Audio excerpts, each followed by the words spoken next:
आजकल स्त्री को पुरुष के समान अधिकार देने की बात कही जाती है श्रोताओं, क्या यह ठीक है?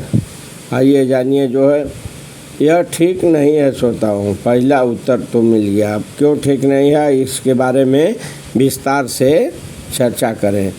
तो वास्तव में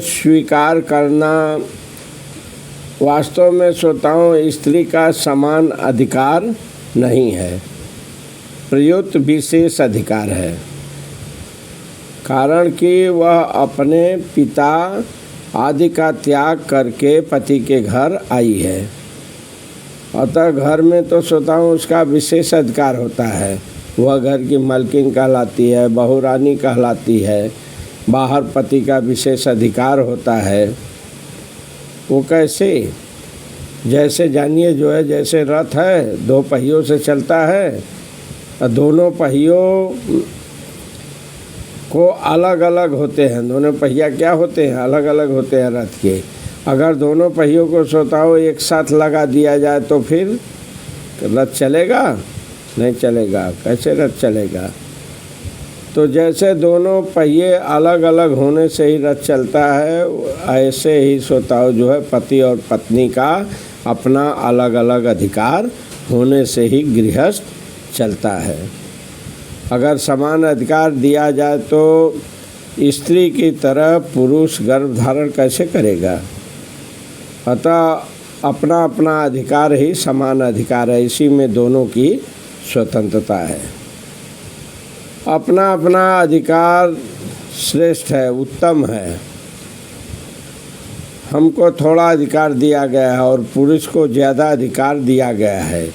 इस बात को लेकर भी भीतर से यह वासना होती है कि हमारे को समान अधिकार मिले, पूरा अधिकार मिले। लेकिन इस वासना में क्या है श्रोताओं? इस वासना में हेतु है बेसमझी मूर्खता। समझदारी हो तो थोड़ा ही अधिकार बढ़िया है। कर्तव्य अधिक होना चाहिए। कर्तव्य का दास अधिकार है, पर अधिकार का दास कर्तव्य नहीं है श्रोताओं। यदि अपने कर्तव्य का तात्पर्य से पालन किया जाए तो संसार, संत, महात्मा, शास्त्र और भगवान ये सब अधिकार दे देते हैं। अधिकार प्राप्त करने की इच्छा जन्म मरण का हेतु है श्रोताओं। ये हेतु मतलब कारण है और नरक में ले जाने वाली है। क्यों? क्योंकि हमने भी देखा है श्रोताओं कि एक मोहल्ले का कुत्ता अगर दूसरे मोहल्ले में जाता है तो उस मोहल्ले का कुत्ता जो है उसको क्या करता है? प्यार करता है, बैठा लेता है प्रेम से? नहीं, उसको दौड़ता है काटने के लिए, भौंकता है देखते ही। दोनों आपस में क्या करते हैं? लड़ जाते हैं। आगंतुक कुत्ता नीचे गिर जाए, पैर ऊपर कर दे, नम्रता स्वीकार कर ले तो उस मोहल्ले का कुत्ता उसके ऊपर खड़ा होकर राजी हो जाता है। ऐसा देखे होंगे आप भी। जो कमज़ोर है वो लौट जाता है, दोनों पैर ऊपर करेगा तो वो जो पास जहाँ गया था उस मोहल्ले का कुत्ता जो है फिर उसको नहीं काटेगा। तो कारण कि वह उस मोहल्ले पर अपना अधिकार मानता है, पर आगंतुक कुत्ता उस मोहल्ले पर अपना अधिकार नहीं मानता।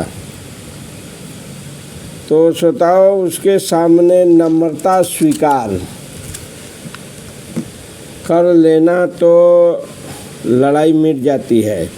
इस तरह से जो है सिद्ध होता है कि अधिक अधिकार पाने की लालसा तो कुत्ते के भीतर भी रहती है। ऐसे ही लालसा यदि मनुष्य के भीतर रहे तो मनुष्यता फिर कैसी मनुष्यता?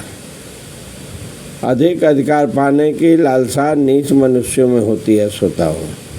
अरे श्रेष्ठ मनुष्य जो होते हैं वे अपने कर्तव्य को उत्साहपूर्वक तत्परता से पालन करते हैं। कर्तव्य का पालन करने से श्रोताओं उनका अधिकार स्वतः ऊंचा हो जाता है।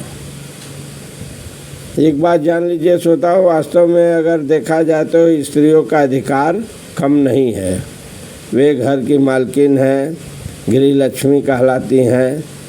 घर के जितने भी लोग बाहर काम धंधा करते हैं वे आकर क्या करते हैं, स्त्रियों का ही आश्रय लेते हैं।